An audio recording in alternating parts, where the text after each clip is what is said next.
Okay, ladies and gentlemen, this is another hangout. Something happened to the last one. My computer screen said that I was kicked out, and then apparently everyone else in the room ended or something. I don't know what. So we'll try it one more time. I'm chaperoning it into existence here. My goal was to do this every night and hang out on Pyrrho's on Sunday night, but Pyrrho's always spills over, doesn't it? So we're going to see if anybody else will show up. But of course, it's prime time in other parts of the world. Sunday night, Pyrrho's always. There we go. So I've got the links posted everywhere. I think it'll be popping up on the YouTube one any second. And you can join, and I don't know why it was, but we had a room, 5 or 6 people talking philosophy late at night. Why the hell not? So,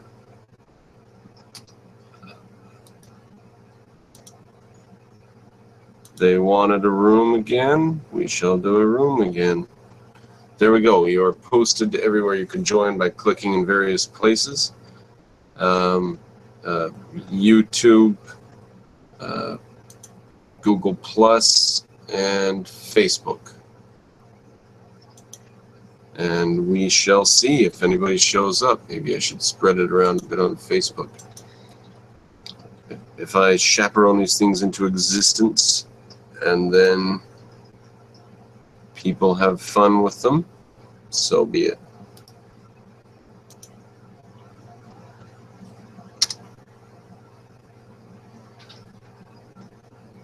All right, ladies and gentlemen, you can join by clicking various places. Hopefully somebody comes. I don't mind otherwise, I suppose. The show is open now. It was weird. I think the place was hijacked. I think somebody came in and... Hey, Vic, you're back. Good deal. Can you hear me? Let's see what's going on. Yeah, can you hear me? Yes, very good. Cool. What happened? Did I don't know. Hijack the room? Something like that. It said that I was kicked out, and I said I couldn't join a video call that I've been booted out of. Yeah, it said like for me it said like you're not authorized or something. Wow. Yeah, it's weird.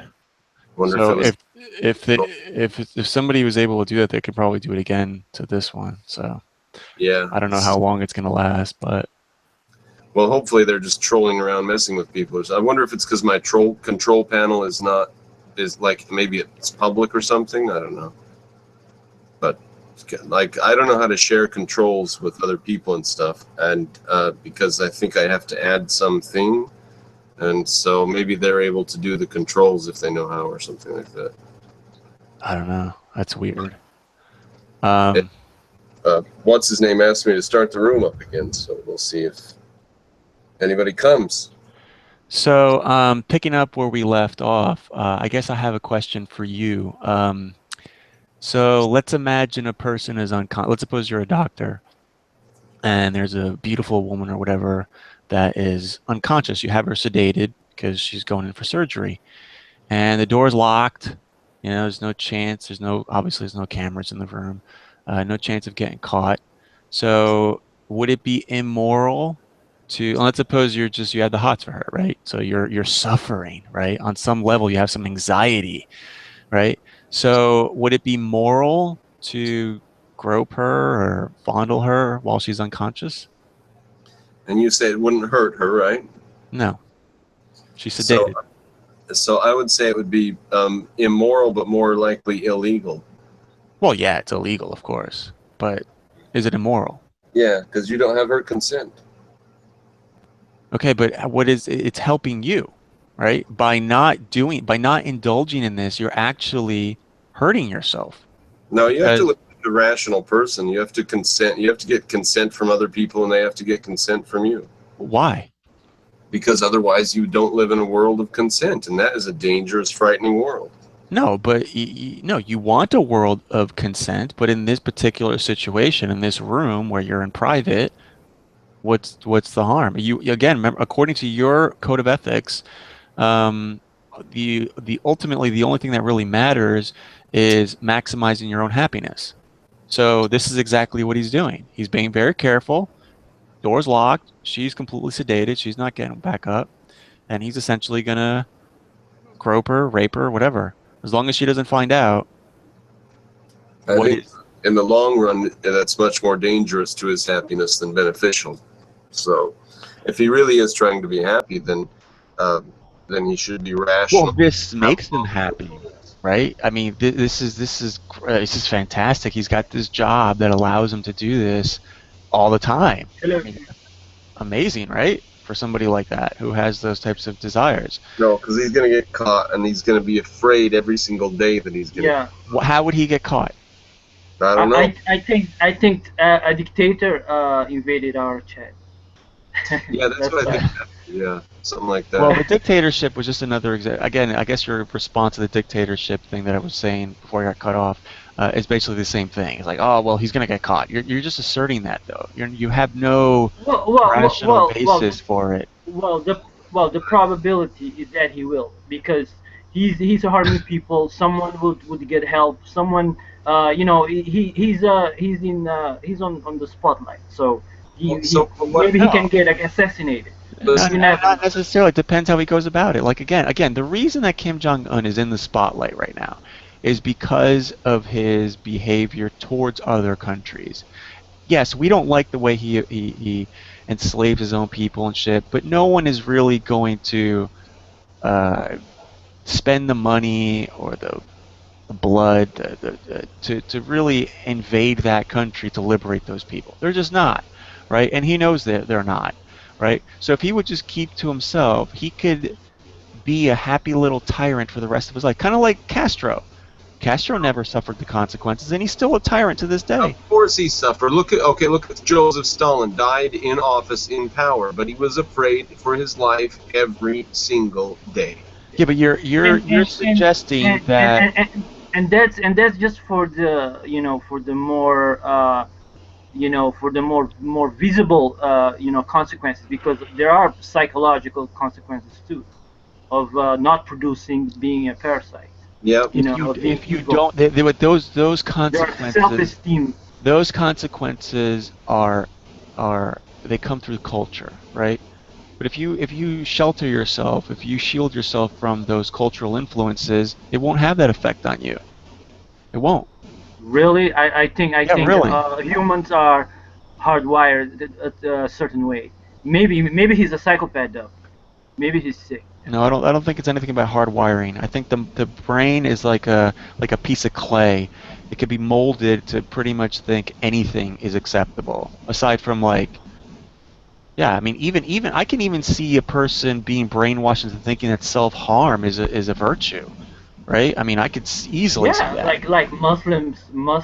Yeah, there you go. Muslims are like that, but or like Predator, like but, yeah, go ahead. Yeah, but they still suffer the consequences. They still live in a hellish place. They still feel the pain if they are suicidal tendencies and stuff like that. But they still. Yeah, go ahead. Go ahead. I was gonna say that, yeah, but they can be brainwashed to interpret those that suffering, those feelings, those anxiety as a badge of honor, right? They can be brainwashed into thinking that this is all fantastic. Look at me, like Predator. You know, you've seen the movie Predator with Arnold Schwarzenegger. Well, it's this like warlike species, right? And basically, they live for the hunt. They live for this. This is what gives their life value and meaning, is hunting, right? And they don't care that they're putting themselves at risk. That's part of the fun. That's part of the game. That's part of the, part of their lifestyle, right? So according to you guys, according to Brandon at least, they're acting more, I guess you would say that they're acting morally because this is what gives their life value, meaning. Well, okay, they might think that, but in reality, outside of their preconceptions and stuff, they're harming themselves as an intelligent species. No, but see, the thing is harm. It depends on what you harm. Like, for instance, if you're one of these masochists who likes being hung from the ceiling, you know, with hooks through your fucking skin, right, through your flesh. And there Yeah. are people who do this, right? Yes, they're harming themselves, but Yeah. obviously they value it. They value that sensation for whatever Well, reason. it's complicated. From what I heard from masochists, they inflict that pain to cover other pains. You know, like for example, like I've heard that, for Yeah, example, girls that have cutters. girls, Yeah, yeah, cutter. that have a cutter, for example, they're like masking the pain of being molested as a kid or something. Right, but they So don't all do that. They don't all do it for that reason. Um, Sometimes they do it just because they just, I don't know, I don't know, they like to test themselves. I know, like, I don't know if you know what Coughlin 666 is, but Coughlin, he actually did yeah. that shit. He hung himself, and his reason for it was that Oh, wait a second. He killed himself? no, he hung himself. I didn't mean, I didn't mean he hanged himself. I mean he hung himself Okay, from the ceiling okay, from okay. those metal That's hooks.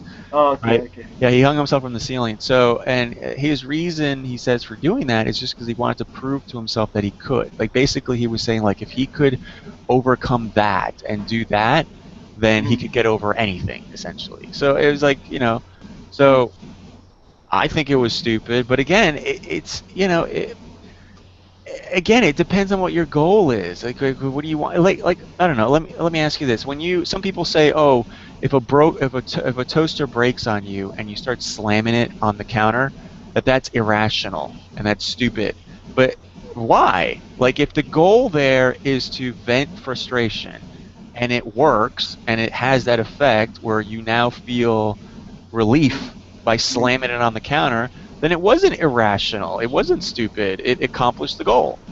So, But in the long term, it could it could be seen as stupid because you have no control over yourself. You know, you destroyed a perfectly good table. You know, yeah, but you have to, to have your priorities in life. You know, right, but so. that you're assuming that it's going to lead to something like that. Like, if you agree to just leave it as it's a one-time thing, or you do it just in moderation, so you're not gonna, you know, it's not gonna end up hurting you in the long term, then Well, then, according to your lots moral lots philosophy, there would be no issue. lots of criminals, they say that, they say, oh, I'm going to do this just one time, but and if they're not caught, they probably gonna use the same rationalization, to do it again, No, so but again, so you're basing one this thing on leads to pure another. conjecture. It's pure conjecture. Yeah, You're well, saying. your position is conjecture, too, so.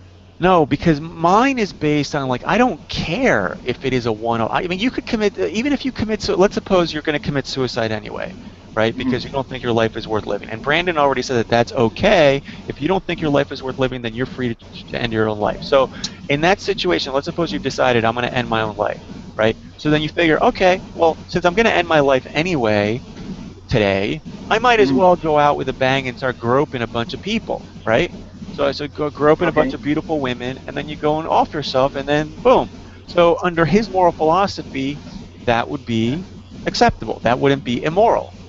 But That's the thing is that morals apply to life. It doesn't apply someone that wants to kill himself. It applies to if you want to improve yourself. That's the point, Well, wait right? a minute. But Brandon already said that it's not immoral for you to take your life No, if it's you don't not. feel It's your not. life is worth living, right? So if it's not It's not. immoral, then what's the problem?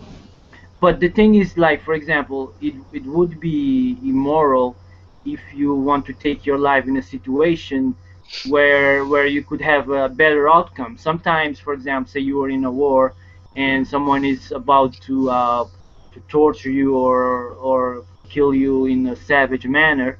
I think it's acceptable to kill yourself if you have the means, or you live in a situation where it's just suffering, like for example, like clinical depression, so I think in those cases Right? it's acceptable. Right. Okay. So let's imagine this is a guy that suffers from clinical depression. He doesn't see any point to his life. He wants to kill himself, but he figures before he kills himself, he's going to run around and rape people, or just fondle someone before he kills himself.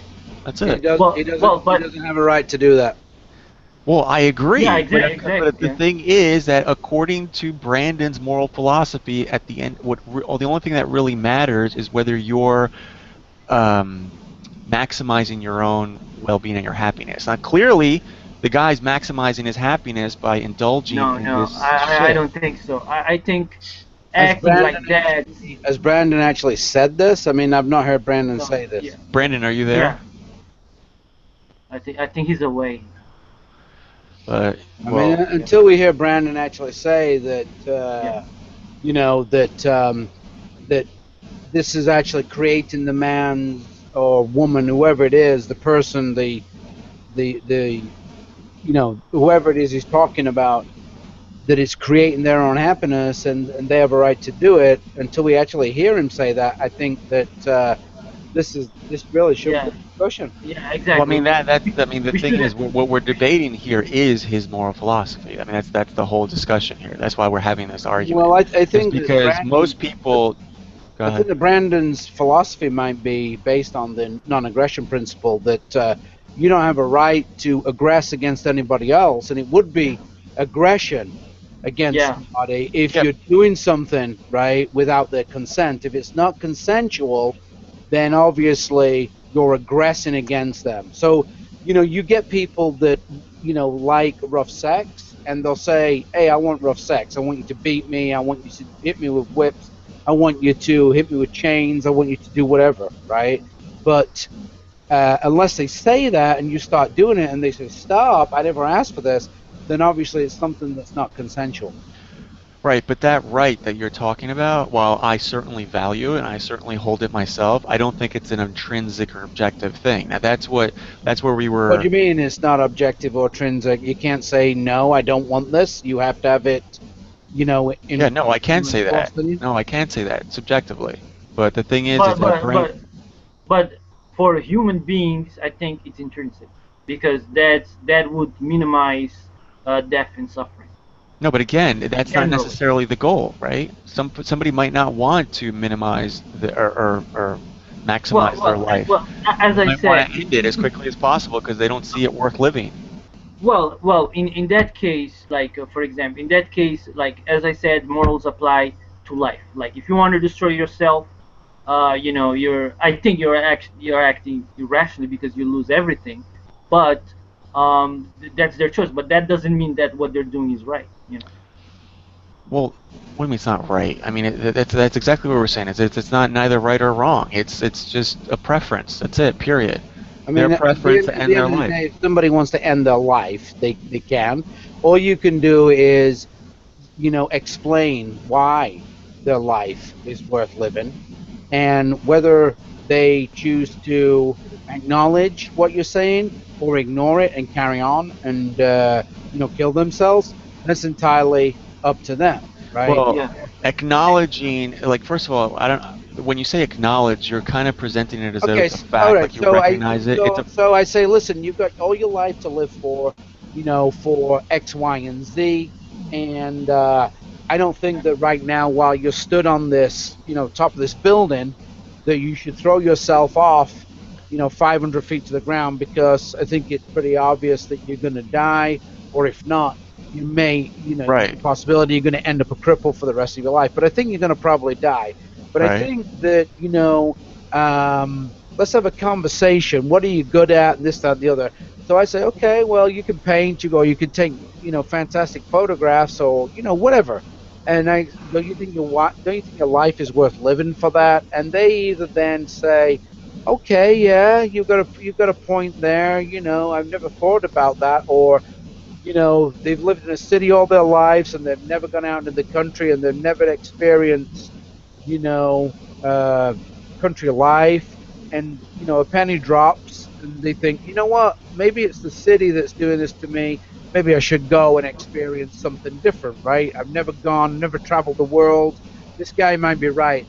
So they're accepting, you No, know, no, no, no, my no. It's reasons not. for them, It's not. my reasons for them living, right? So they decide to get down off the ledge and they decide to. I'm just explaining to you what I mean by this. I Yeah. might not be using the correct. Right, right. No, I know what you're saying, I but might not be using the The correct point. word, I no. think the but the point. The point point is is that. they either choose to accept what I'm saying Right. to them of why their life is, worth living, or they say, you know what, fuck you, guy, and throw themselves off the Right. building. Well, my point here is that it's important to be careful with the language here, because what you're really doing there is you're convincing them to adopt your values for his life, right? No, they're You're not my convincing. values. I'm just asking him. Yeah, you're I'm asking them to asking him. change I'm their saying to him, values. no, But I'm trying to find out his values. But yes, I mean it's for us to have this conversation. It will probably take like days, maybe weeks, to fully explain. And you might be up on the ledge and have somebody bringing up you sandwiches and cups of coffee and soda or whatever in a bed for the guy. To say, oh yes, obviously you sound like that you're well traveled. You've been to this country and you're telling me, and I find this very interesting. I might want to travel one day. This is something that I've never even really looked into. It's not. It's all you're doing is you're giving somebody information, and maybe they might find value in that, or and so therefore it changed their perspective on lives. I mean, there's a lot of people depressed in this world, right? But I bet you now, if you put a suitcase of $5 or $10 or $20 million in front of them, that depression with the majority of these people would go away just like that, because now they have money that they can buy happiness with.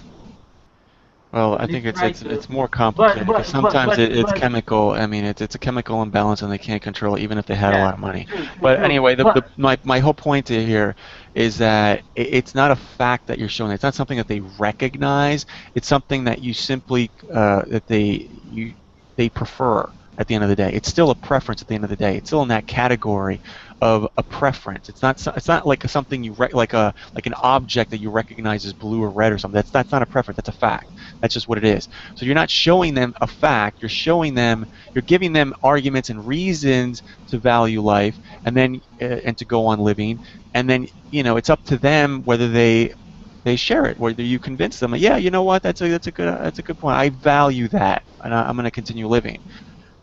But the thing is that The majority of people that don't want to live are actually are unhappy. He's unhappy. they're unhappy, and they're doing the unhappiness. They're doing the unhappiness, to and they're themselves. looking for a way out. Right. Right. They're doing the unhappiness to themselves. Yeah. You're only responsible for yourself. well, I don't know if they're doing it to themselves. A lot of Yeah. times it's something that's out of their control, like cancer, death of Well, loved ones. there is that, but it's your thoughts. Do you control your thoughts, or do you let your thoughts control you? Well, that's an interesting question. I don't know that anybody can really control their thoughts. I'm a Why can't- determinist, why 'cause can't- I don't believe in free will, like true free will, but Well, like Really. you can make choices. You are conscious of your own thoughts. yeah, we can. Okay, this is a totally different topic, but Yeah. yes, you can. There's volition. I don't. Right? I don't. There's see a difference it as- I between don't see us it and a as rock, different right? topic, when at the end of the day, your thoughts But to commit the thing is suicide. that conscious. There's a difference between us and a rock, but But it's still a thought to commit suicide, right? You're thinking Yeah. about committing suicide, and you're on a building and you're about to throw yourself off. It's still a thought, right? Now, whether Sure. somebody says to you, "Why are you thinking that you want to commit suicide?" Well, I just lost my job, or I've got cancer. You brought up cancer, or I just think my life is meaningless. Well, let me ask you this. Personally, I think this can actually become unethical, where you think you're doing the right thing, but you're actually doing something unethical. So let's imagine this person suffers from clinical depression, and this guy's suffering, horribly suffering, and his life just sucks. Let's suppose But why? he or Why she does has his been. life- Why? Let's suppose he's been raped, he's got cancer, all this stuff. Now let's imagine you succeed in convincing him to extend his life, to not commit suicide, and now he continues to suffer, right? And do you think Why- he did something good there? Why would he be Do suffering? you think he did something good? Hold on. Why would he be suffering if he continues to live his life? He wouldn't be suffering anymore. What are you The reason talking why about? he's decided to commit suicide is because he feels as though he's suffering. He's thinking that he's suffering, right? No, it's not thinking that he's suffering. He Yeah. is suffering. No, he's thinking that he's It's not, suffering. it's not like it's just a. It's all a You can't thought. just turn it off. You can't Of course turn you off can. mental trauma. You can't turn off cancer, the Of course pain you that can. cancer gives you. You can. Really? Yeah. So if I'm sawing off your leg, you can turn that off? Let me ask you a Really? question. Do you get angry? Yeah. You get angry when people say stupid stuff to you or call you names or whatever? Sure. Now, is it them getting you angry or are you getting yourself angry?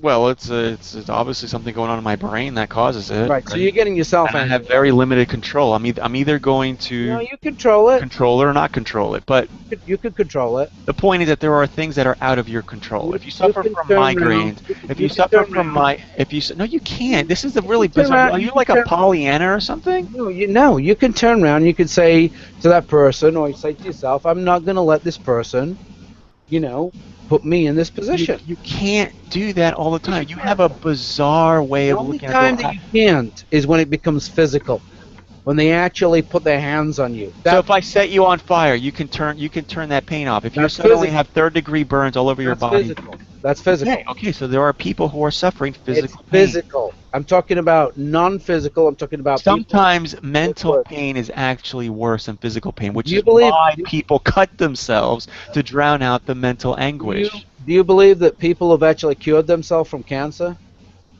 The mind is a very powerful part of the body. Well, yeah, that's why they have the placebo effect. Yes, it's very Exactly. powerful. So you Right, can but actually. There are people.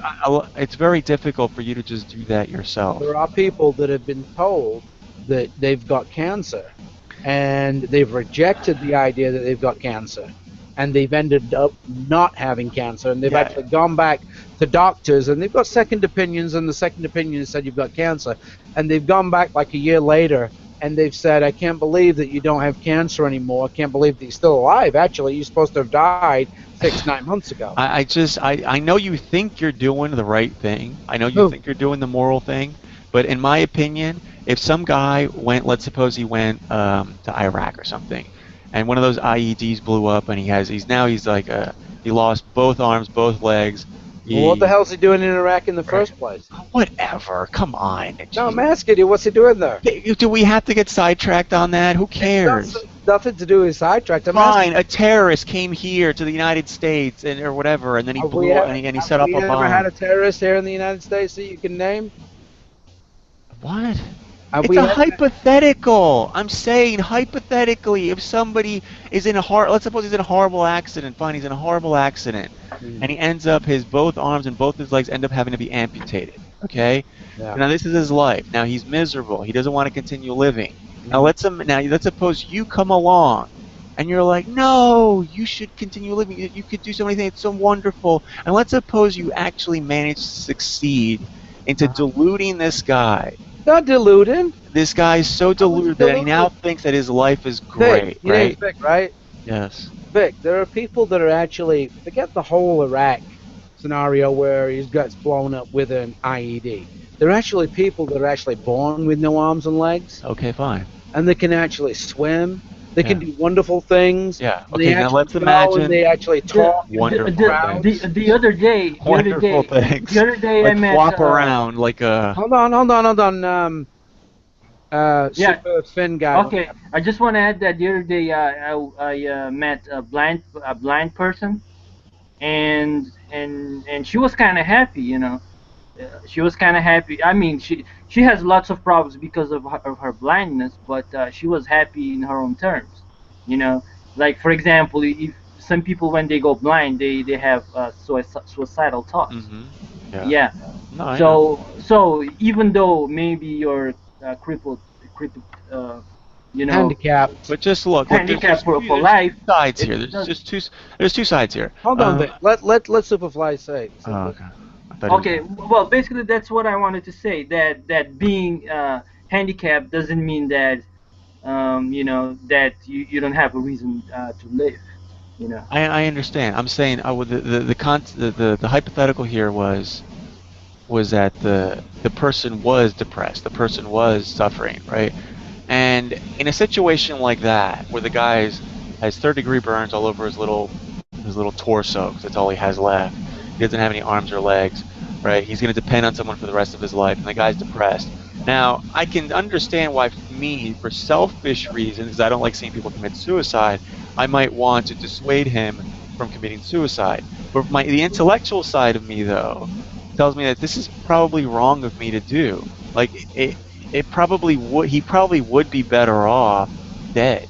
Like, honestly, because even Really? if I delude him, that might last a little Why while. are you deluding him?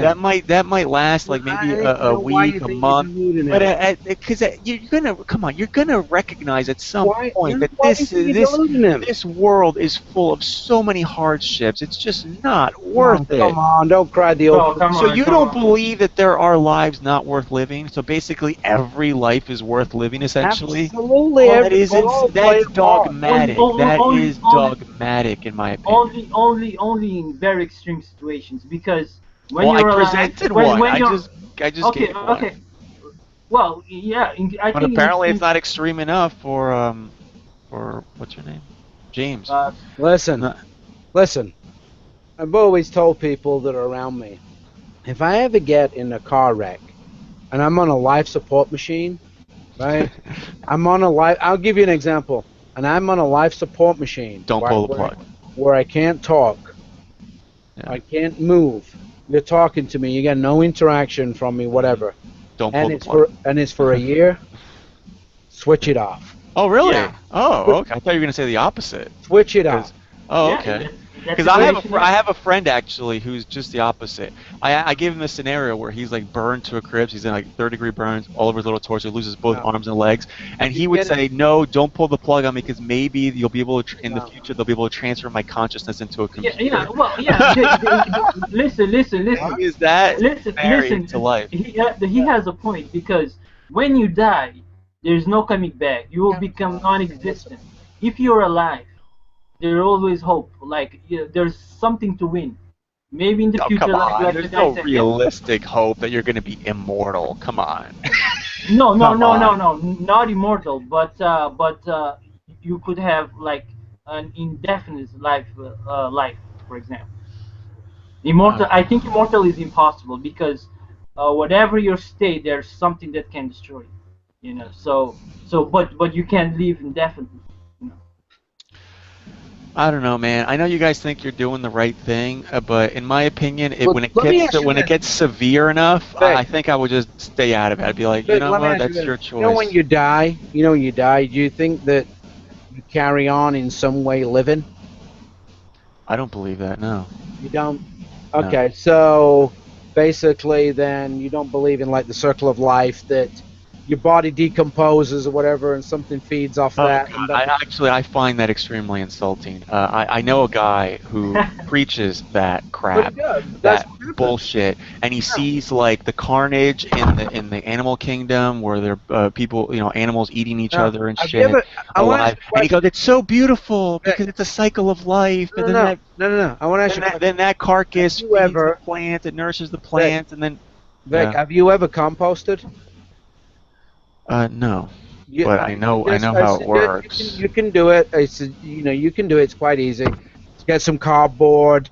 Get some carbon and nitrogen. So get some vegetation. Get some cardboard.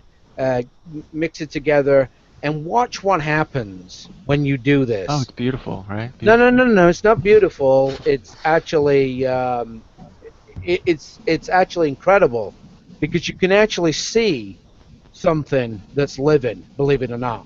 All right. Well, let me ask you this, James. The Earth. Let's imagine. Is actually a living organism. Let's imagine an alien species came down, or anybody. Why do you want to talk about an alien? Fine, no alien. Somebody comes along. Why? Kidnaps Let's talk you. about the Earth. Fine. Let's talk about the Earth. Somebody comes along, kidnaps you, grinds you up. Tortures you, grinds you up into little meat, basically, and then they basically deposit your carcass, your rotting flesh now, on this beautiful plot of land, and all these little flowers start to grow, where your rotting corpse basically fertilized this beautiful land, and all these beautiful flowers and tulips start to emerge. Would you consider that to be a beautiful thing to marvel at? No. That's complete nonsense. Yeah. Well, there are some people who actually view life this way, like the beautiful cycle of life. They look at the what you're carnage that you're happens in missing- nature, you're right? missing what I'm saying. They see the lions eating the gazelle, You're and missing what then I'm saying. You're missing what I'm saying. You're missing my point. The very fact is that while we're here as human beings walking this earth, we're all playing a part in a certain way. And when we die, we're playing a part also, because it's the ecosystem, the environment that we live in, that things feed off. You know, we're not sometimes not the top of the food chain, because when we die, we get eaten by worms and all kinds of different Right. things, and we become the soil, and then, you know, seeds, you know, yeah, and grow some out people of that. consider that a beautiful thing, Well, maybe they do. But which you is know, at the end absurd of the to day- me.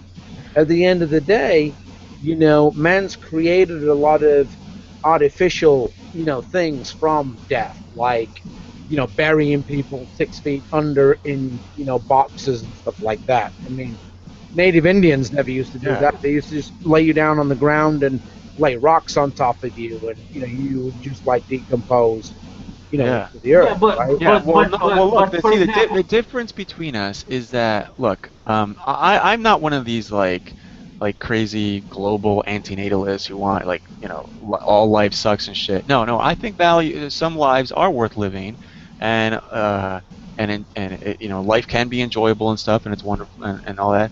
But there are lives, in my opinion, that are not worth living, and I believe in quality of life, not just life, but quality of life. If my Yeah, I life agree- is I agree not with that. quality, then I prefer not to live. But you seem to be What of do the you opinion regard as quality, though? like some sort of contentment, like more happiness than You sadness. understand when you tell somebody there are people that are a lot misfortunate than what you are, and they're living happier lives, then surely you must, you know, want to look at that and say, okay, sure they are. And now, you know, maybe my life isn't so bad. Maybe my life like doesn't suck as Well, much. no, I I don't have know a because I friend. don't. I have a friend. Hold on. I have a friend, right? Most people would say, right? He's homeless. He doesn't regard himself as homeless. He regards himself as houseless, right? And he lives, you know, a pretty happy life, right? He has a computer, he has a laptop. He doesn't work a job like the majority of people do. He doesn't go to a building Right. and do things for somebody, and they give him Federal Reserve notes, or, you know, Bank of England notes, or whatever notes from whatever Right. country you're living in. He'll actually go and do work for people, and sometimes they'll trade him money, or he'll say, I want this or I want that, and they'll give it to him, like, you know, an iPad or whatever, and he'll do stuff. I mean, this guy's been to college. He's not stupid. He's got, you know, he knows how to Right. program well, stuff. He's programmed through machines on the internet, like gambling casino stuffs, and he's actually programmed robots, but he doesn't own a house, right? Yeah. but that's an alternative way of living, you know. Right. So But yeah, yeah, a lot of people would say people that are homeless, that live on the streets, that are begging for money all the time and doing this, that, and the other, that don't have a house, are very unhappy people. And that's not true. And I'll tell you why. Because my friend, in videos that I've spoken to him about, has said that, especially around here where I live in North Carolina, these homeless people can go and show up at these charities, and they'll provide them with tents, they'll provide them with sleeping bags, blankets, food. They can go and get 2 or 3 meals a day and beg, and, you know, even walk through, he told me, like McDonald's drive-throughs and different drive-throughs, and pick up the change there, which if they do that all day long, they might end up with like $10 to go and do whatever they want with after being fed and stuff like that. So, you know, people say that these people that are homeless all have miserable lives, when realistically, some of them don't. Well, yeah, I mean, But I but guess but that but, can be but true. There are certain people that live as hermits and a nomadic lifestyle, and yeah, they're pretty happy and content. They lead a contemplative lifestyle where they basically meditate all day and stuff. Yeah, there are people who can be happy just like that, or at least content. So yeah, and then there's truth to what you say. Like a lot of it has to do with the way society and culture influences you. So when society sees you as a failure, that kind of pollutes your mind, and you kind of see yourself as a failure, and that causes anxiety and stress and but You've but hit the nail there on the are head, though. depression. You see yourself there Yeah. as are a failure. So there are listen but there are objective values. There are values like, for example, you can live as a hermit, but by living as a hermit you're at risk of getting sick and not getting help. You're at risk of hurting yourself and there's no one to help you, so there are objective values that are lacking in someone living. true, but there are things that you get in exchange, right? In exchange for being a hermit, you also don't have to deal with the headache of dealing with other people, right? With Yeah, the true, true, because true, there's a true, lot of true. headaches that come with that and Yeah, true. responsibility. And yeah, you could say that, For um instance, if you're a loner, right, you don't have to suffer the death of loved ones as much, right? Like they're there because you yeah, have no loved ones, you don't have to but suffer that. That's why a lot of people don't get pets. Like my mom, right? Like we have a really old dog, and she's suffering right now because the dog is suffering. And once that dog dies, she doesn't want another dog because she knows eventually it's going to die within her lifetime, and that's going to cause well, her suffering. So. doesn't she think that it was worth it, even if her dog is dying? Um, I don't know. Well, she's not going Well, to do it again, so obviously she doesn't think it's well, worth it to do it again. maybe, or maybe she hasn't thought about it, So, No, she's but the thing no, but is it's a that fair argument, right? Like the moment you get attached, right, and especially if you know that that person or that animal is going to die within your lifetime, um, but yeah, like some people are I'm not saying your mom is a coward, just say, but some people are cowards and they don't want to face things. They don't want to face life. well, You know. I don't think anybody like, well, I don't know about anybody, but I mean, most people don't want like to suffer like the death Listen, of loved nothing, ones and stuff, and nothing lasts forever. We all know this. Nothing lasts forever. At the end of the day, it's going to end.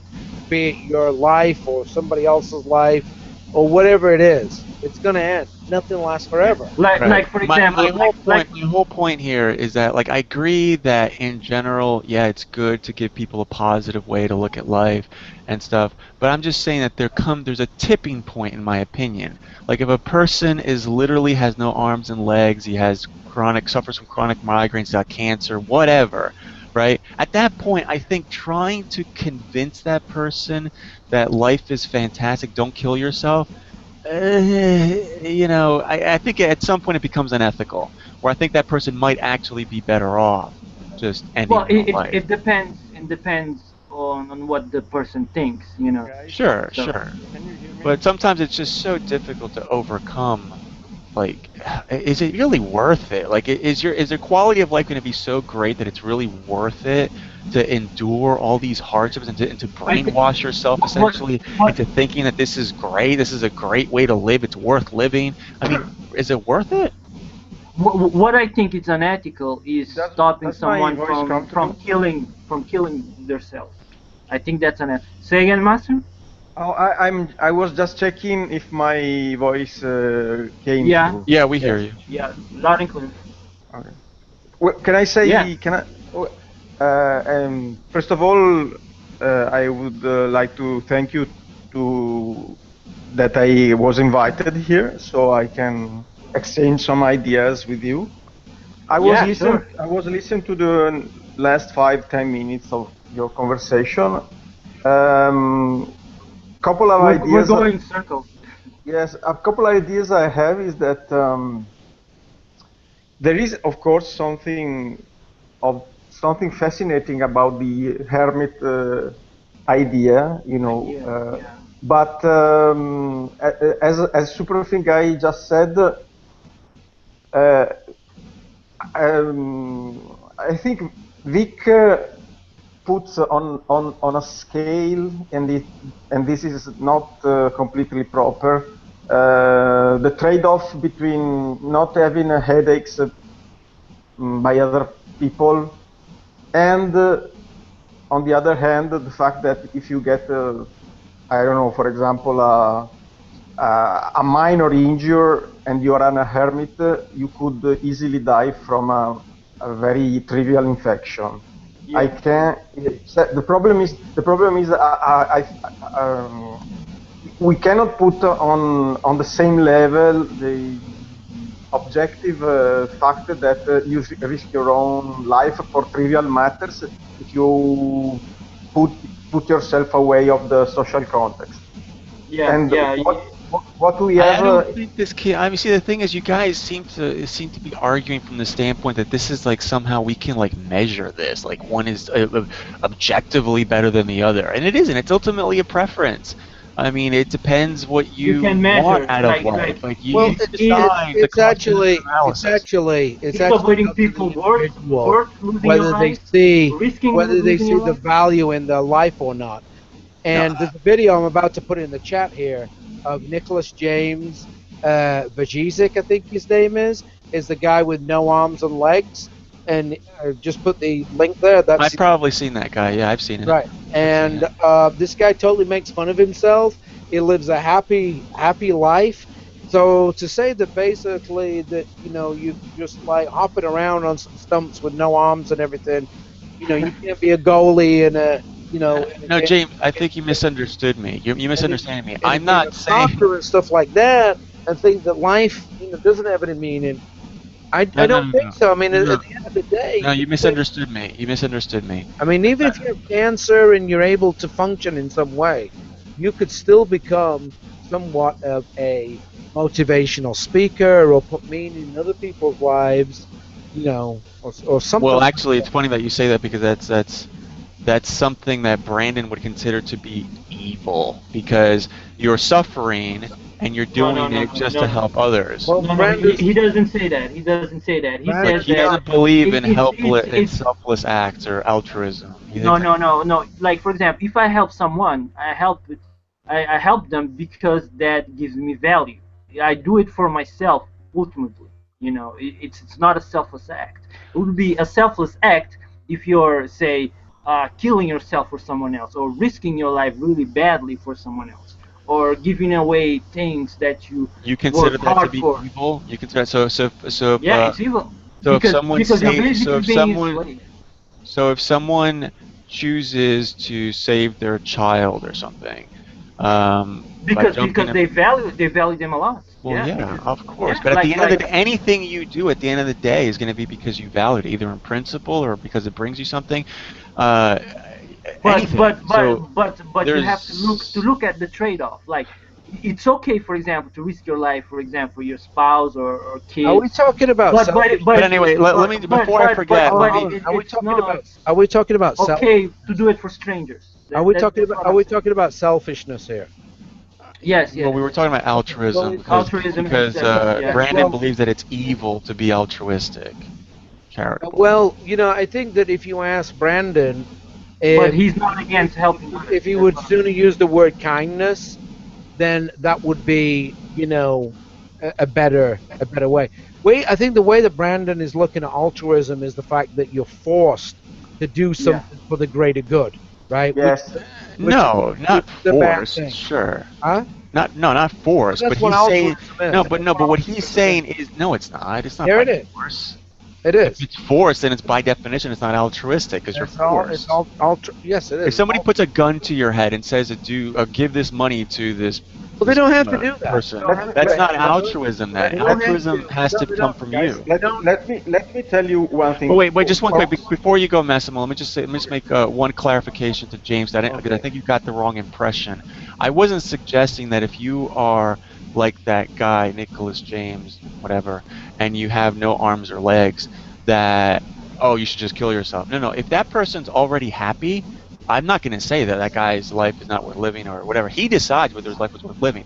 The context was what we were talking about is a person who has no arms or legs and is burnt to a crisp, and he doesn't think his life is worth living. He wants to commit suicide. He wants someone to put him out of his misery, right? And I'm saying that if you come along and then try to persuade him, like, to find, to be content with that existence, I don't know if you're necessarily doing the right thing, because I mean, I would just bow out of it. I'd be like, no, you know what, that's your choice. I just wouldn't even involve myself. Yeah, it would be his choice anyway. So. Yeah, I know, but I'm saying you could be doing more harm than good, because Why could you be doing more harm than good? by let's suppose he was about to commit suicide. He was about to commit suicide painlessly, and you came along and you put all these doubts in his mind, and now he decides, you convince him not to press it. How are you putting doubts in his mind? You convince him not to do it, right? So now he goes through it for like a week. Can't So wait, convince hold on, anybody. James. Whoa, your choice of words, you brought this up. You can't convince anybody to do anything. They have to convince themselves. It's their brain. Whatever. Your argument was persuasive. It's their brain. All they have to do is what they're going to do by listening to what you're saying. They're either going to take it or they're going to leave it. They're either going to listen to reason or they're going to say, you know what, fuck it. I'm just going to kill myself anyway. What do you mean reason? At the end of the day, it's their choice. It's not reason. I don't think nobody else. Okay, Everybody first of all, has a choice. I don't mean to nitpick, but when you say listen to reason, there is, it's not a, it's. And they say listen to reason. It's their reasoning. They make the choice by reasoning with what you've said. They're the one reasoning. Okay, fine. So what I'm saying is that let's imagine what you said. Like, they're like, okay, well, maybe in a month they'll come up with some cure, a new prosthetic or something, or maybe in a few years it'll be a new prosthetic. But let's suppose it never comes, right? This stuff is just wishful thinking. It never comes, and he ends up suffering needlessly for an additional 2, 5, 10 years, right? I don't think. How is he suffering? I really didn't answer that. What's he suffering? Yeah. So you're telling me you wouldn't suffer if I suddenly removed your arms and legs? Yeah, you would. Of course you would. Wait, what did you say? Wait, let him speak for himself. What did you just say? How? I need you to explain how this person's suffering. You don't think that you would suffer if you suddenly lost your arms and legs? Well, is Nicholas James Vicizik, is he suffering? He has no arms and legs. Well, he found a way to cope with his situation. But is he suffering? Right. I don't know. I would say that a lot of these people. In the video, I would say that a lot of these people. In that video I just posted there. I know. In the yeah. But first of all, I'm skeptical. To me. Okay. If it's true, if it's sincere, if he's actually happy with his conditions, exactly the way he is, fantastic. That's good, great, awesome, right? But I'm actually skeptical. Whenever I see people in a situation like that claim that they're happy, I think they're hiding something. Hey, listen, do you ever see? I think they say that to cope with their situation. People that are actually, they're trying to cope. That are physically okay, right? That are physically okay. They have their arms and legs. Yeah. No burns, no scars. They're physically okay. They're fantastic. They can run, they can go fishing. They can, go doing lots of things. Do they commit suicide? Yeah. So what's your point? My point is that certain conditions lead to that a lot more easily. So what would be the condition? Obviously, Jake, what would be the condition? Okay, let me ask you a question. Well, what would be the condition of let me ask you a question, James. What do you think is more likely to cause misery? Okay, me removing your arms and legs, or me giving you $1 million? Well, which do you think is more likely to give you? The whole thing of it all, of causing misery, is your own thoughts. No, it is a state of mind at the end of the day. Yeah, it is a state. That is why people want to commit suicide or be killed or whatever, is because of their thoughts. They cannot cope with the thoughts that they've got going on in their head. I understand. Yes, I completely agree that happiness is a state of mind, right? Okay, but sometimes. Go ahead, Massimo. I don't want to be rude, but I'd like to say one thing about this. As I see it, the human mind covers a very wide spectrum of interpretation of reality based also on emotions. The thing is that if you try to draw some lines on the sand, like saying, for example, it is unbearable to live without arms and legs, then you could shift a little bit and say, well, let's say that's horrible, but let's say 2 arms and 1 leg. Yeah. Then you can find out someone, okay, but maybe we can push it a little further and say, okay, but if at least I have legs, I can do without my arms, and so Yeah, on and so on. that's arbitrary. So you can easily come to a situation where you can legitimately consider your life miserable just because you have you don't have blonde hair and blue eyes. So and it happens.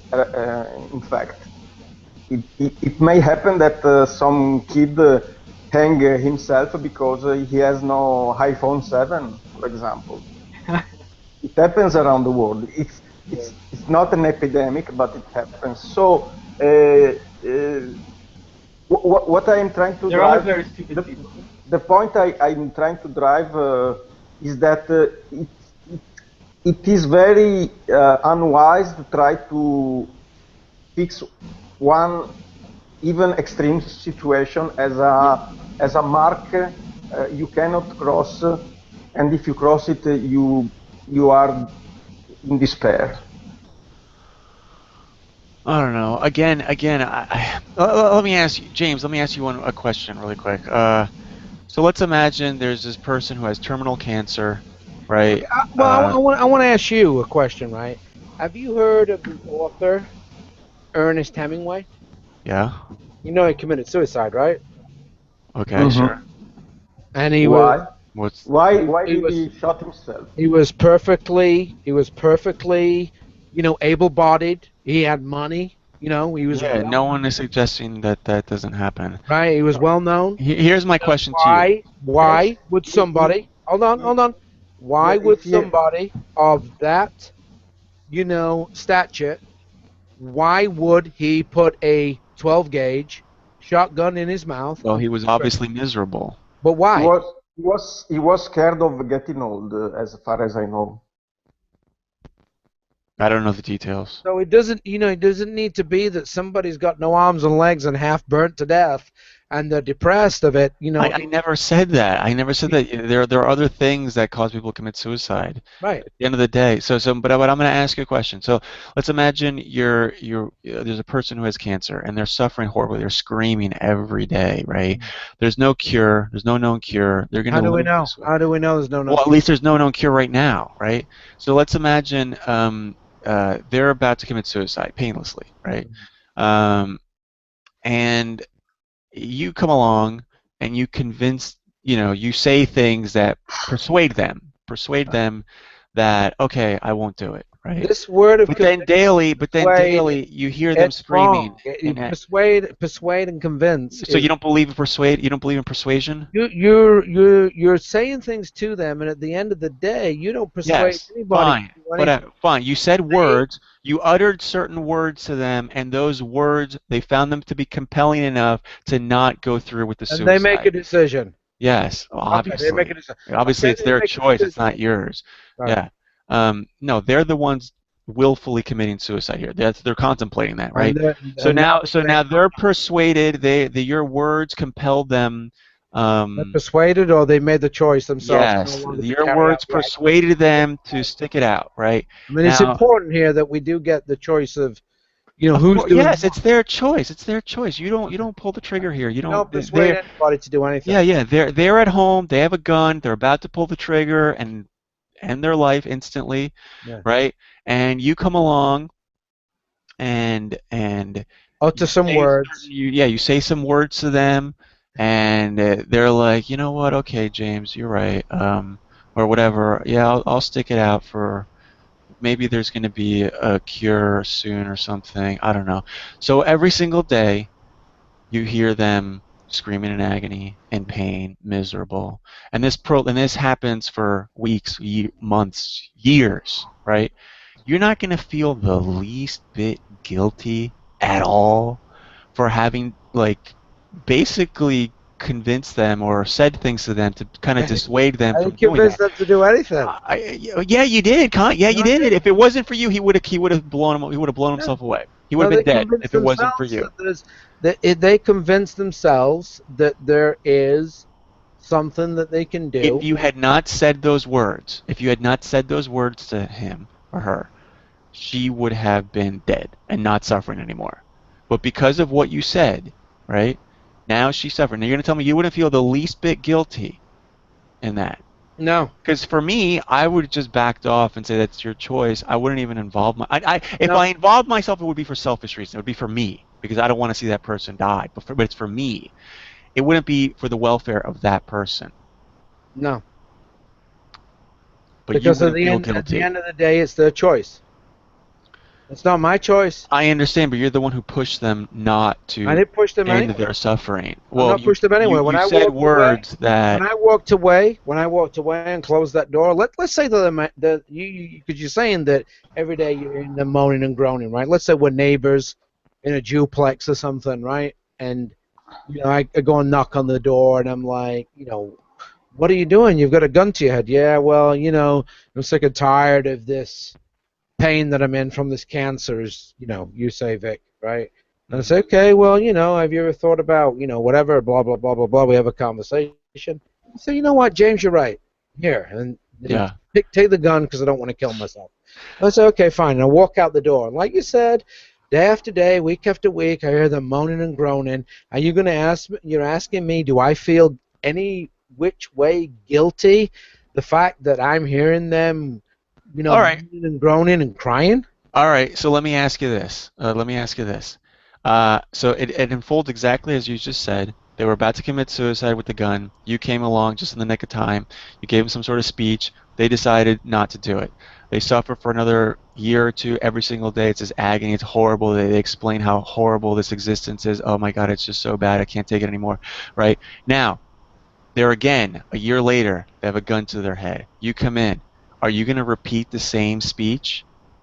Or are you at that point gonna say, okay, fuck it, I'm gonna bow out of this? Or are you seriously gonna go back in there and say, no, don't do that? Because are you gonna do that? Would you do that?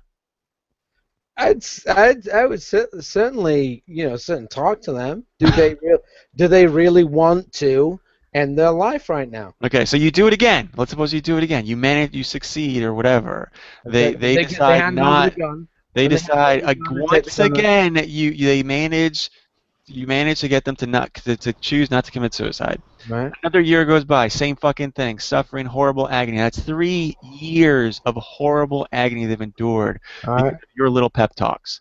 At Yeah. some point, don't you think that maybe I should stop this? Maybe I should just bow out and let him do whatever he wants instead of like nudging him or guilting him, guilt tripping him basically, in a sense maybe, into not doing this? I mean, come on. I think at some point it becomes unethical because there are realistic expectations and there are unrealistic expectations, you know?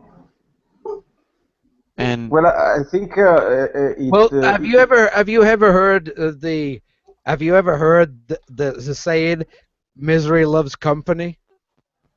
yes. So what you're miserable and you want him to be miserable? I mean, is that I what wouldn't be miserable. The person obviously keeps giving me the gun after talking to them. They just, might just want some company every time that they want to kill themselves. Oh, please. Oh, please. Yeah, sure. Well, you're the one saying that every year you go back and, one year after year they've got a gun to their head and we have a chat and then they hand over the gun and then the year after it happens again, I'm just saying, like, when a person is suffering that badly and you inject yourself and you try to make them cope and try to have them delude themselves that it's going to get better and this and that, don't do it. You can find. Vic, can I say something? It's so risky what you're doing, and at the end, you might be doing more harm than good. It's just like. Don't you think it might get better? And at the end of the day, isn't it their choice? Sometimes they don't have to listen to me. They could say, James, this is my duplex. I would like you to leave. I've listened to what you've got to say. This has been going on now for 2-3 years, whatever. Right? Please leave. But you said it yourself. Say, okay, fine. Okay, this time they don't give me the gun. And as I'm closing the door, bang. But here's the thing. I think one of the reasons that they might not do it is because you kind of, in a sense, in a sense, you kind of made them feel guilty for doing it. How do you know that? Well, I don't know for sure, but I'm saying Well, why are you bringing hypothetically that up? You don't know. you and said it, why James, you you Guys, said guys, guys, you can said I? it yourself, and I agreed with you, right? That culture is highly influential on people's behavior, and some people can be in a certain position where, or like for instance, like women who don't have children, right? Culture, society, a lot of times will shame them into thinking less of themselves, like, oh my God, you haven't fulfilled your purpose, you haven't had children, what are you doing? Oh my God, well, like they see themselves as a failure, right? Or if they're not married, they see themselves as a failure, and they become depressed and they have stressed out, and Vic, they have can I no say hope, right? something? And that's all because of society. But essentially, you're kind of doing the same thing here. You're Hear me? kind of having this pep talk with this guy, and you're in a way you might be kind of sort of I don't guilting I don't see him, it as that. No, I don't see it like as you're making it seem like it's wrong to kill yourself. no. Can I say something, Sure, go ahead. guys? Go ahead. I, it is very interesting what you're saying, but I think, Vic, you are a bit of an extremist because I would not go to such a length as to define unethical a pep talk, even if it drives you away from your own conviction, because a pep talk is at the end of the day just that, a talk. There's nothing unethical about a human being talking to another human being, just as long as you don't tie the other man's hands or force him physically to do something or not to do something. There is nothing unethical in I talking think to there each can other. be. I think there can be. Let me give you an example, Massimo. Let me see what you think about this. So let's imagine So you. excuse me, you can say it is annoying, like Jehovah Witnesses or something like that, but not unethical. That's my Well, point. I'm saying borderline unethical, right? I think your intentions are noble. So in that sense, maybe you can make an argument that it's not unethical because at least your intentions were good, right? So, but it's if you don't want to use the word unethical, then use another word. I like, is it justified? Is it right? Is it, I don't know, something along. But let me ask you a Well, question. So let's uh, imagine there's a Well, guy. who gets to Let's the point, imagine. say? Let's the Hold on, point, the imagine. point, hold on, the hold point on. is, Who gets to say whether it's justified or right? The person with the gun to the head, right? They're Hold the on. Let one. me ask. Hold on, Vic. Vic, they're the one making the decision, right? I get They're the that. one that says, "Listen, I think it's fucking unjustified that James keeps coming in here and fucking killing myself." Okay, well, if you feel that way, get the fuck on with it. Pull the trigger. Yeah, but you nudged them in that direction, No, right? but, So if it but wasn't for your intervention, they would have ended their suffering already, they so the, don't you let the me guy, hold the on. guy people is Let me stop making present. their own Let me decisions? let me present Massimo another hypothetical. So let's imagine there's this little guy. He's kind of awkward, really small, but he likes to play basketball. He really likes it, right? And he tries really hard to get good at it, and he wants to be in the NBA, right? So he has this other scholarship to do this other thing. All these other opportunities are passing him by because he's spending all his time trying to get into the NBA. Now, at some point, he decides that he's going to quit. He's not going to do it anymore. He just doesn't see it as a realistic prospect for him, given the circumstance. But then you come along and say, oh, come on, don't give up on your dreams. Come on, this is what you really want. Work at it, work at it. Meanwhile, all these years are going by. He's blowing all these opportunities and shit. And in the end, he doesn't succeed. Wouldn't you feel a little bit guilty that you egged this guy, you encouraged this guy to do something that wasn't really realistic? You're not encouraging him to do anything. He's doing it Well, himself. you gave him a pep talk. And now Massimo said there's nothing unethical about a pep talk. Now I'm He saying makes the at decision. some Why point are the you to pep talk. blame? You're At like some, you're like saying, "Hey, listen, here's a gun, right? I'm not giving it to you. I'm putting it on the ground. And what I want you to do is I want you to pick that gun up and I want you to go and kill those people over there. I'm not that's not actually giving unethical. you the gun, but you Wait. Okay. So that's interesting. So James, you're telling me that if I encourage someone to go and kill someone, and yeah. I say all this shit, and I tug at his Mm, heartstrings, and I do all this bullshit, do all these manipulative tactics, right? But it's all just words. It's just a little pep talk, and I convince him to go murder someone. You're telling me that that would not be unethical because ultimately I'm not responsible in any way because ultimately he's the one who pulled the It would trigger? be unethical. I'm not saying it's not unethical. But what I'm saying is the guy has the right to make the decision.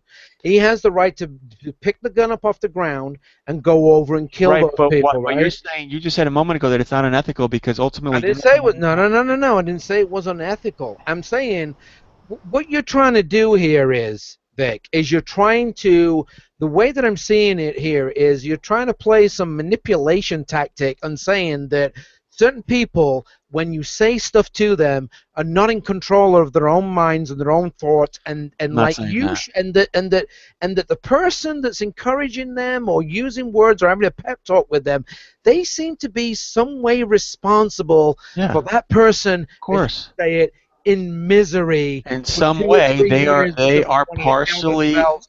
But you went and talked to them and said, "Hey, listen, I've heard Montana's this nice this time of year, or I've heard Hawaii is this time nice this time of year, or Florida, or whatever. Why don't you go traveling the world? You've got money, but I understand you've got this cancer and you're in pain and you might not enjoy it." You seem to think that, like, just because somebody says this, that they are somewhat to blame for furthering somebody's misery.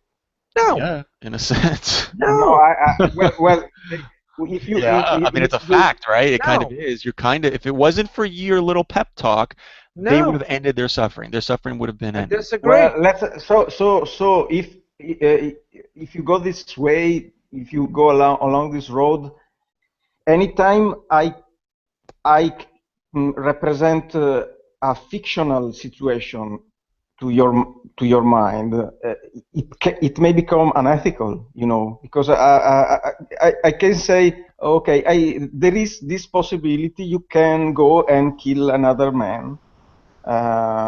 This in your mind, Vic, is or just representing a hypothetical situation. You could define me as a evil man, and I don't completely agree with this position because, as I said, it looks like you are stretching it too far.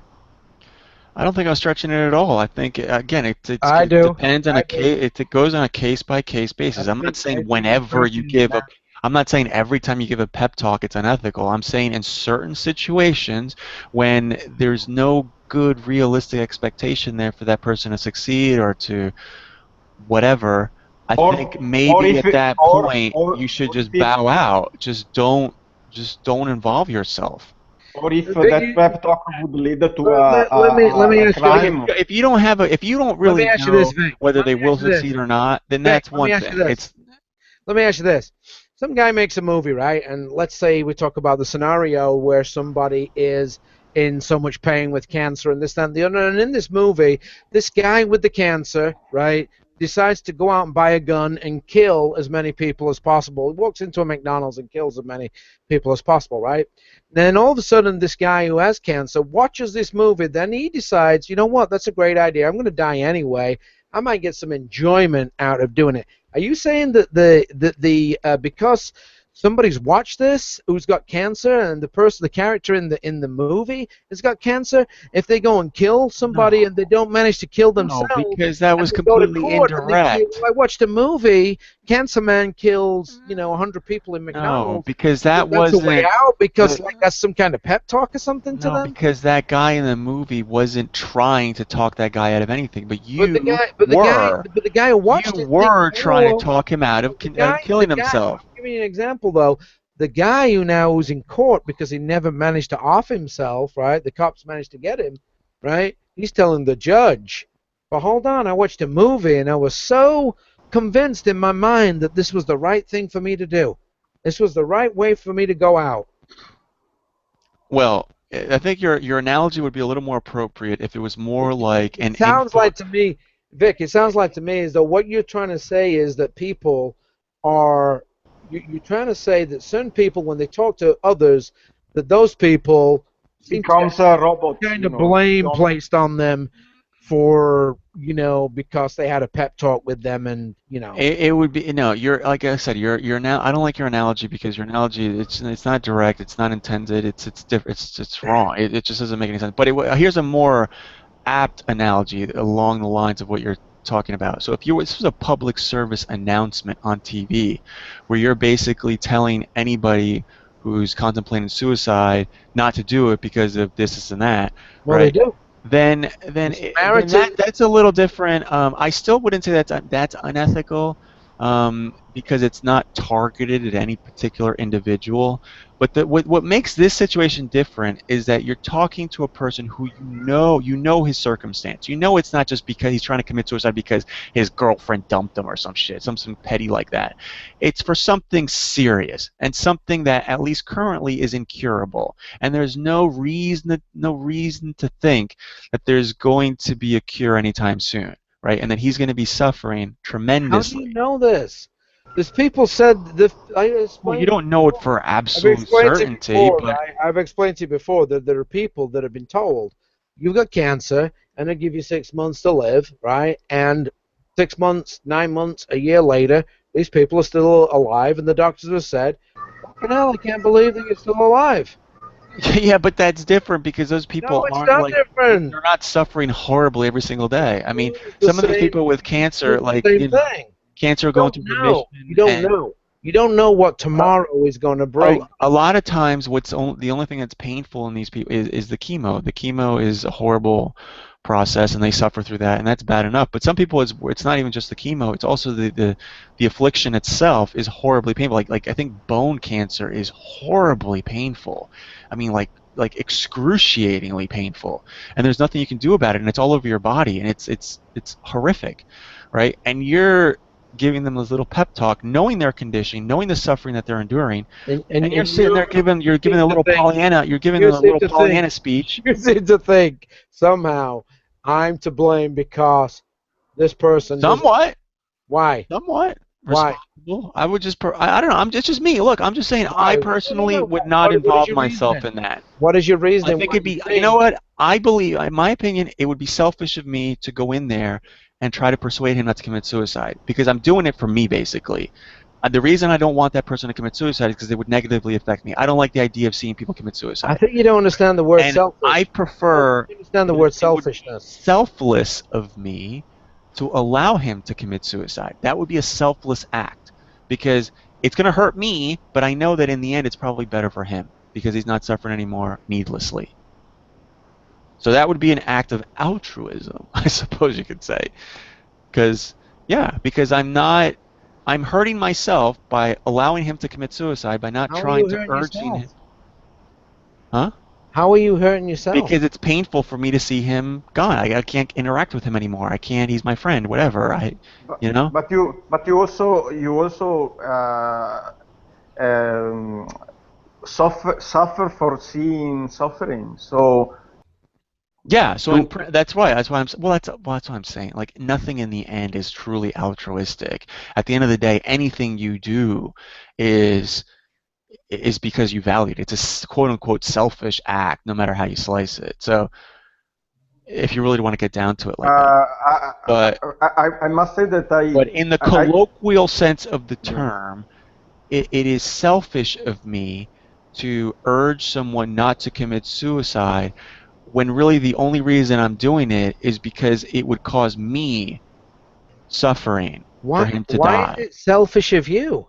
Because he would die. This has got nothing to do with you. Because his death would cause me anguish. No. So I'll explain a situation of selfishness, right? You're on a plane, and all of a sudden, the plane loses altitude, right?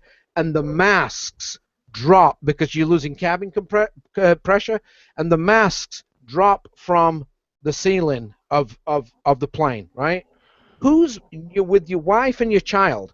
Whose mask do you put on first? Well, you're supposed to put on yours first, so that you're. Yes, and you put on your own mask first, and that's an act of selfishness, because without you being in control of the situation, you cannot save somebody else. That is selfishness. That's an act of selfishness. That's not selfishness. I don't consider that selfish to put. It's just. I mean, it's rational. Right? It's like, if your goal is to help as many people as possible, then you put your mask on first so that you're in a position to be able to help others. That's not the same as indulging in some fucking thing at the expense of others. Yeah, Which well, is which the like selfish way, well, way to go would be to put on a parachute and jump off and say to the other people on the plane, "Fuck you." That would be completely selfish. when I say that this is selfish to do this, the reason I'm saying that is because I'm not telling him don't commit suicide because I think it's going to be better for you, because intellectually I know it's probably not going to get better for him. He is going to suffer. So the real reason, if I'm going to be completely honest, is that I want to keep him around for someone so I can interact with him still, because I don't like to see people commit suicide. I want to. That's the real reason. It's not for his well-being. It's for my well-being, essentially, in a sense, and it's selfish in that sense. Well, So if I really want to be selfless, I won't get involved, and I'll allow him. That to wouldn't be for suicide. that wouldn't be my reason for it. Yeah, you have a Pollyanna like reason. I said, Your Pollyanna I reason. would be Yeah, talking to him.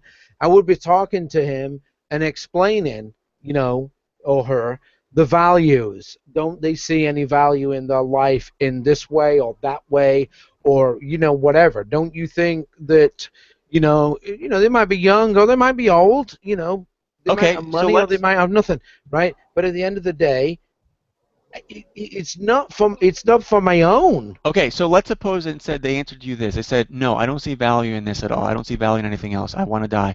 But then would you then say, well, there could be a cure? And they're like, okay. Well, And because of that, it's up yes. to them at the end of the day. It's going to be. I understand At that. some point. Yeah, just like when you urge someone to kill someone, right? At the end of the day, it's their choice. At some point, I'm going to have to leave. And if they kill themselves, they kill themselves. It's their choice. But like you said, if they carry on with the will to live, they're going to carry on with the will to live, but right? wait, but you said that when you urge someone to to kill someone, no, listen to me. You said if someone urged or gave them a pep talk or something, whatever, with the words out of their words, pep talk, urging, convincing. These are your words. I never. Okay, what word? Okay, what do you call it then? We're just having a conversation. It's not a pep talk. It's not, me saying to them. But hey, you're. I'm not saying to them, listen. That you don't want them to commit suicide. Not saying. No. I'm not saying to them, listen. I don't think you should kill yourself. I think you should live. I'm not saying that to them. I'm asking them, what is it that why you're giving up, the will to live? What's making? But you don't see how that conversation in and of itself adds pressure. No, you don't see that how it adds pressure. No, not at all. Can I say something? Of course, it does add pressure. No, yes, it does. Not. I'm trying to find out why this person has lost the will to live, and maybe there is something, if they want to, that will give them the will to live, that they can think about and say, you know what, James, you're right. I'm gonna go and buy a ticket tomorrow, and I'm gonna go and I'm gonna see the Rockies, or I'm gonna go to Florida, or I'm gonna go to. Let me ask you this: would you take the gun away physically? Would you take it away? No. If they didn't hand it over. You wouldn't take it. Okay. Let's imagine this was your kid. Let's imagine this was. Would you make an exception for your kid? That would be theft. I don't know if you have kids, but if you have how old's the child, and where did they get the gun from in the first? Where did they get the gun from? I don't know. I don't know. Where did they get the gun from in the first? Let's say he's 18 years old. Did he buy the gun? He's 8. Sure. He bought the gun. It's his property. It's his property. I have no right to take it from him. Okay, so your kid is your 18-year-old son. Yeah. He's about to commit suicide because his girlfriend dumped him. Yeah. And he feels depressed and miserable. You're telling me that out of principle you wouldn't take the gun away? I would not physically take the gun away, no. Oh, good God. I would sit and have a conversation with him. And then you just let him, like, even though it's something petty and ridiculous and fleeting like that, you would allow him to commit suicide. This is a totally different scenario to the. You don't think that if you took the gun away that he would appreciate that like 5 years later? He would be like, "Oh, Dad, thank you so much for taking that gun. That was so stupid of me." You don't think he would appreciate? He would So something as petty as that. What you're saying is that he's got this gun in his hand, and you want to not only risk his life, but you want me to risk my life by wrestling with him. Well, first of all, in my opinion, if you bring a child into the world, that child's life is your responsibility. So yeah, if you're allowing them, I think that you're making I think you're making a more of a vulnerable situation by doing that. This is what's it's weird. This part of YouTube is very interesting. There's this Brandon side of YouTube. It's not just you that speaks this way. It's also Brandon and these other people. These people that his supporters and stuff. His fanboys. I assume you're a Brandon fanboy. I don't. No, I'm not a fan of anybody. I don't support. I don't support anybody. I support myself. You share his views. You share his. I don't know. I don't know. This is the first time that I've. Oh, really? Oh, okay. Well. Yeah, I don't know if I do. Well, it's funny because I think he would agree with you. That's the thing. This is because this is so strange. This is why earlier on I don't think James. I don't think you cottoned on. James, you kept on saying, "Well, Brandon would do this." James, let me. Whoa, hold on, Vic. You were saying Brandon would say this and Brandon would say that, and I'm like, okay, Brandon, you there? You heard me say that, right? Yeah. Let's hear Brandon. Whether Brandon would actually say that. Brandon, let me hear your point of view. So no, I'm not. I'm not a fan of anybody. I don't. Okay. I don't. Right, that's fine. Fair enough. I take it back. I take it back. The only reason I said it. The majority of people, right? The majority of these people in the world, for whatever reason, I think it's some kind of brainwashing, right? Some kind of programming from television, the way that they've been brought up through their lives. They're looking for somebody to lead them. They're looking for some kind of I get it. authoritarian fucking figure that they think that somebody's got to be in charge all the time. James, that's not you're reading. I'm not one of those people. I'm not one of those people. You're reading too much into what I just said. Okay. I'm not a fanboy. I am not suggesting that you're some mindless automaton, right? I'm not suggesting that you're just mindly worship Brandon and just agree with whatever he says. No, the reason I mentioned it is because it's just strange to find so many like-minded people about this particular this way of thinking, because it seems like you guys are very principled. That's a pattern that I've noticed with a lot of people in this particular neck of the woods. You guys have You guys have certain principles that you're simply unwilling to, bend or sacrifice, or like you're just not willing to sacrifice those principles, and you don't really care what the end result is. The most important thing is the principle of it all, and I find that interesting, weird, not really the norm. I'm not saying it's wrong. I'm just saying it's different, very different. Because this has to do with economics too. Because Brandon believes that there shouldn't be certain laws in place, right? There should be people should have the freedom to do whatever, as long as they're not harming people by force, physically harming people, then it doesn't matter. Even if it means that they can deprive you of services which causes you harm, that's fine. That's their right, right? So he doesn't seem to care about the end result, the number of people who are going to suffer as a result of those strict principles. I'm different, and I think most people are different. Most people, they adhere to certain principles, but the results actually matter too. If the results are negative, if people are more miserable as a result of these principles, then people say they're going to make exceptions. They're going to add certain rules that say, well, no. But you don't seem to be like that. So, like with you, this is an example with your 18-year-old son, right? Just on principle alone, you will not take the gun away because it's his property. Even though you know he's making a stupid decision and he would regret it 5 years from now, you know that he's committing suicide for something totally petty and ridiculous, you're not willing to sacrifice your principles. They're more important than anything else. That's everything. That's top priority. That's weird to me. I would ask him to hand over the gun. Yeah, I know you would, and you'd probably tell him, son, you're probably going to regret this 5 years from now. And then he says to you, I don't care, Dad, I don't care. Right now, I just don't want to live. You would just allow it, and you would just let him kill himself simply because it's his right to own the gun. And even though you know he's not in the right state of mind right now to make an intelligent decision. Come back to this thing about, this is the same principle as what Brandon said, but we're not We're not hearing Brandon. I know this is Brandon's, hangout. No. I'm not saying that this And would I'm be not his. hearing Brandon saying this. No, James, you misunderstand again. I'm not saying that this. I don't know his position here. I don't know. I don't know if he would take the gun away from his son. You're like kind of tarring me with the same brush as Brandon, but we don't know. No, it's not tarring. I mean, I'm trying to represent you accurately. You said that Brandon, I seem to have the same thoughts and principles. No, James, you're misunderstanding. I'm saying that I don't. Well, Look, let me just say, James. Let me just say it. I'll just say it again. Do I have the same thoughts as Brandon, or I don't? Which one is it? No, James, you're missing the point. I'm not. That's not what I was trying to say. I don't know what Brandon would do in this situation. I don't know if he would take the gun away or not. I don't know. So what makes you think then that I had the same principles as Brandon? I'm saying that stuff like that. What makes you think? I'm trying to respond. Let me respond. I'm trying to say you're similar, and not just you and Brandon, but it's just a lot of people. Similar now. You're similar in the sense that you are very principled, whereas certain principles are so you stick to them so vehemently. It's like dogma.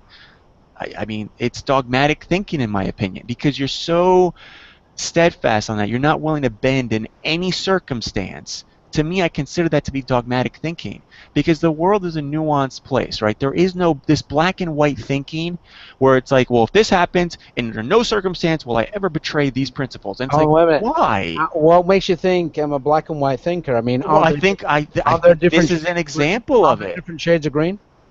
I think this is an example of it. Are they different shades of green? We're being metaphorical here. Well, right? Are they different shades of green?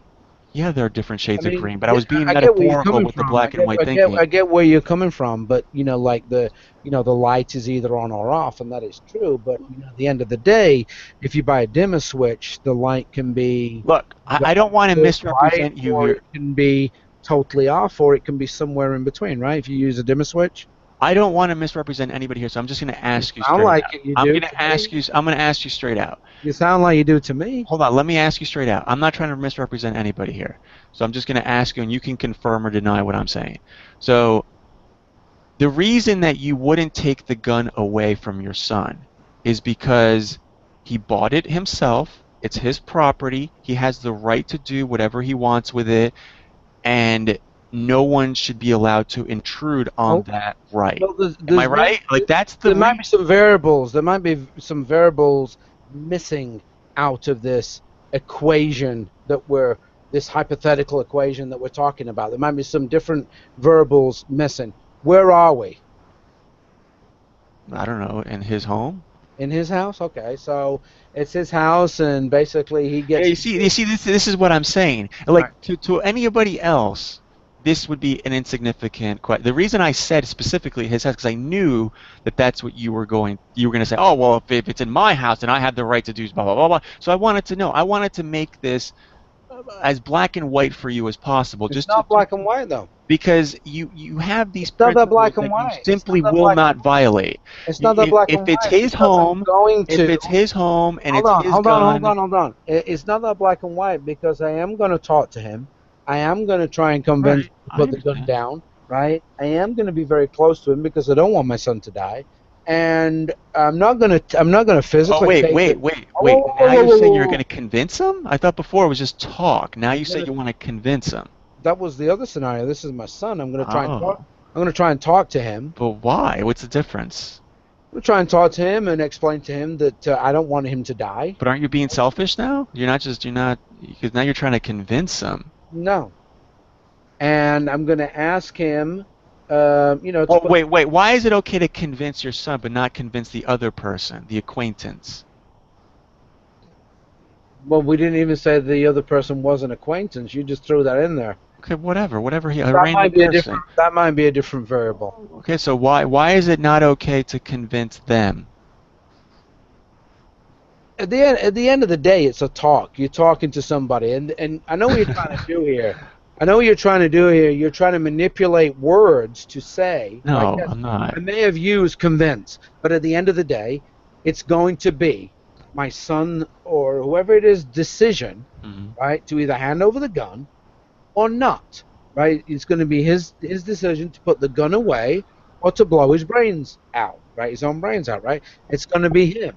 It's his decision, right? I don't really, you know, if I come if I come close to him and to take the gun away from him, it might be too late. He might just pull the trigger and kill himself, and I'm going to feel even worse about that because I'm trying to interfere with him, and I'm gonna feel even worse about that. But if I'm sat and try to be calm about it and trying to calm him down about it and trying to get him to hand over the gun to me and have a conversation about it. Right, but at the end of the day, if he's sitting right in front of you, right, and he has the gun in his hand or whatever, and and you can very easily take the gun away if you wanted to, right? Why could I? But why? But I'm Why? just What makes you think? What makes you think? I mean, to me, you're the one that's black and white. because it's not loaded yet. You're Let's black say. and white. Let's suppose You're the clip is black not. and white thinking right here, right now. You could easily take the gun away. The clip is not in the gun. I could easily take the gun away, or he gets to kill himself. He right? has the clip sitting next to him, but it's not in the gun. So it's going to take some time for him to put the clip in the gun and to off himself. Oh, now right? we've changed the story. Well, because you're trying to find this way to weasel out of it. Well, I don't know if I'll have enough time. I don't know if I'll get. Who knows? The point is that you're going to. Would you try? Would you try to take it away from him? And you said no. And I'm saying the reason you don't want to do it is because you dogmatically adhere to these principles. And I'm saying now I'm not saying it's wrong. I'm just saying I don't agree with it, and I think it's bizarre. You don't have to. You don't have to. I know that. I know that. I'm just saying it's weird, and I'm just saying I've noticed this pattern. But I will say this. I will say this.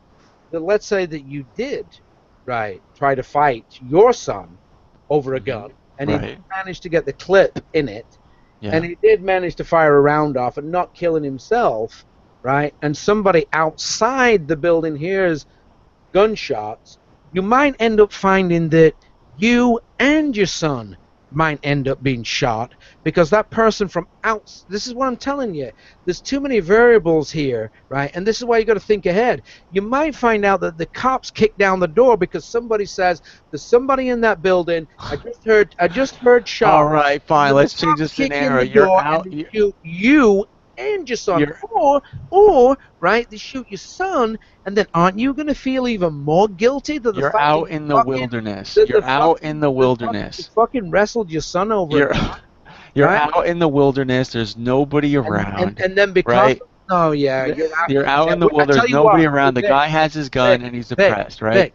Vic, I built this rocket ship, right? And we're out on Mars, and there's nobody there, right? It's just me. Yeah. But we found that's fine. Yeah. We found there was fucking oxygen on Mars. Right? Exactly. Why not? We just sat there, for the purpose of the thought experiment. The point is that we sat there. We sat there, right? And we didn't have a fucking gun with a bullet in it, right? We found that we could actually use laser beams shooting out. My point here is that I don't think that it would be wrong to intervene and to take the gun away when someone is doing something that you have reason to believe is reckless, and he will regret it, then it's okay. This whole thing through, huh? I would say you're not. Yeah, but if he disagrees, and I don't care. It's like I don't feel like living. Dad, I'm depressed. I don't care like living. I think that you're irrationally thinking. You're not thinking this through. You're being very irrational about it. But you know what it is? What you're trying to do, what you're gonna do, and I think that it could cause more fucking problems because you're not anticipating of other things, other factors, stuff like that could happen. But this is what I'm saying. Like somebody could end up getting hurt. Yeah, right. And it might be a fault of yours. All you have to do is take the clip away. All you got to do is take the clip away, and that's it. Yeah, but you're saying that you wouldn't do that because in your opinion, like, first of all, a physical confrontation is out of the question. Can't do that because that's not your right to intrude on anybody else. Can't take anybody's property away because, again, that's their right. And because you're completely it's an act of aggression. How far do you take this? Right, and that's what I'm saying. Because you're so dogmatically fixated on these principles that you're actually willing to allow your kid to kill himself over these principles. No, I never said that I was actually dogmatic adherence to principle. I never said that I was going to allow him to kill himself. Well, you're not going to take the necessary measures to so hold on. prevent it. Right. So hold on, right? let's say I'm talking to him and he's not listening to reason, and you say I'm sat there right at the side of him and the clip's there, right? What's to say I see him reaching for the clip and I just knock the clip away as he picks it up. I haven't taken it from him, but I'm actually preventing him from... Wait, are you allowed to do that? That's his property. I'm not deprived. Act of aggression. It's not theft. You momentarily It's not theft. deprived him of his right to his property. It's not theft, nor have I damaged anything, nor have I deprived him of anything. But you moved it against his will. He can still get up. Oh, okay. So that means I can walk into your house and rearrange your furniture. That's totally okay. Huh? So I can walk into your house and rearrange your furniture, and that's totally okay. But I can also ask you while you're doing that for you to leave. Okay. So he asks you to leave. Let's suppose, Dad, please leave. I'm going to commit suicide now. Would you leave? I don't know. Okay. Well, at least you hesitated there. It's good. I'm glad you at least hesitated. I don't know. Because for a second there, I was afraid you're going to say, yeah, because it's his right to kick me out of his house. That's his right. So I'm going to let him commit suicide. It's his choice. I don't know. And the reason why that I wouldn't is because I find this word trespass to be overly broad and overused to the fact now that cops actually use it when you're stood on a public sidewalk, a public, as they call it, sidewalk, and they say that if you don't move, I'm going to trespass you. So I don't, is my thing. If there's no victim, if there's no physical victim, right? So basically you've done no physical harm to somebody or their property, right? There's no physical harm to that person or their property. You've not deprived them of it. Then there's no crime. That's the be-all and end-all of my philosophy. Okay, but if he asks you to leave, right, and he goes, Where's Dad, the harm? I've made my decision. Where's the harm? I made my decision. Where's the harm? Harm in not leaving? Where's the harm? The harm in not leaving? Is that your question? Where's the harm? Is that the question? The harm in not leaving? Yeah, I'm asking you, where is the harm? Am I hurting him? Am I physically hurting him? No. Have I deprived him? Well, in a way, have I took something from him?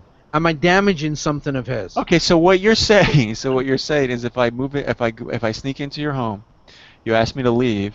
Yeah. But I don't use any physical force against you. I just choose not to leave. You're saying that's okay if 20 people come into your home and they choose not to leave. No, I can actually. That's fine. No. Where's the harm? Where's the harm? Where's the harm? Actually, there doesn't have to be harm, right? But what I'm talking about is the word trespass. As now, when they use this word trespass, it's normally a third party that's using it, a third party interloper. Now, if you come into my house, right? Let's say I invite you in, right? Yeah. And I say, "Oh, come in, please. Take your shoes off." And I just walk ahead, and I go in the living room, and you just walk straight in. You didn't take your shoes off, right? I know you heard me, right? Because you looked at your feet when you said it. Let's say, right? So I know you heard me. You looked at your feet. I thought, okay, he's gonna take his shoes off, and I go in the living room, sat waiting on the couch, waiting for you. And you walk in with your shoes, and I say, "Hey, take your shoes off," and you say, "No, I don't want to." I'm like, "Well, you must. This is my house, and you've got to respect that." And you say, "No." I don't feel it as a trespass or any harm, but at the end of the day, okay, all my right, house, and I personally, okay, all right. Whoa. Wait, I can physically remove you. Okay, fine. All right, so let's do this. So your son tells you, "Dad, take your shoes off," and put them at the front. Okay, so and of Before course, obviously, right when you go and do that, he's gonna go and fucking off himself. As soon as you leave the room, he's gonna off himself. So he's like, "Dad, remove your shoes. I want you to take your shoes off. That's my right."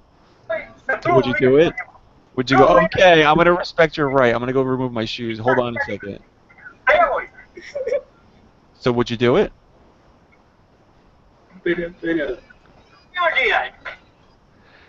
Hello? James? Hello. What happened? I don't. So all of a sudden, what's going on here? Hi, I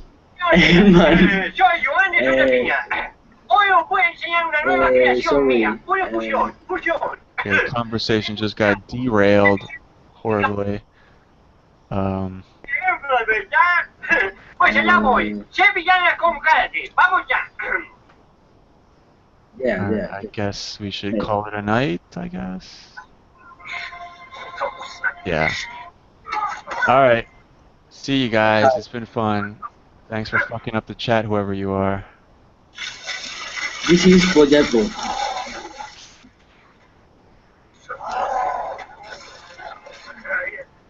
Potato is heavy.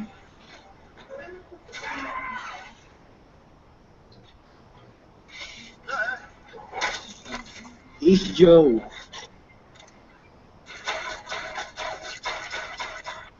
And I am this is.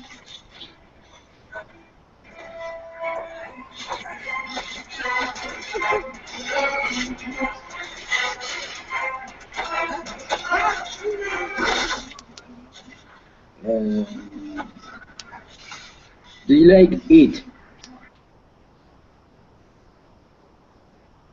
No. Ay, me estaba hablando con esto, tío.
Sorry, it's not available.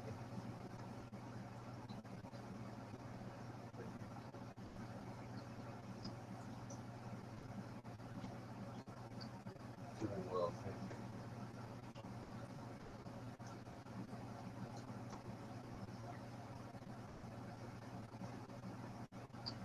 Oh, no. No.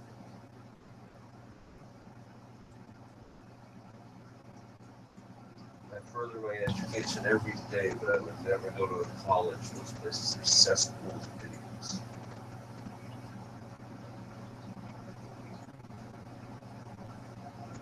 No, I teach, I don't learn. Thank you for your time.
Yeah, that's empty.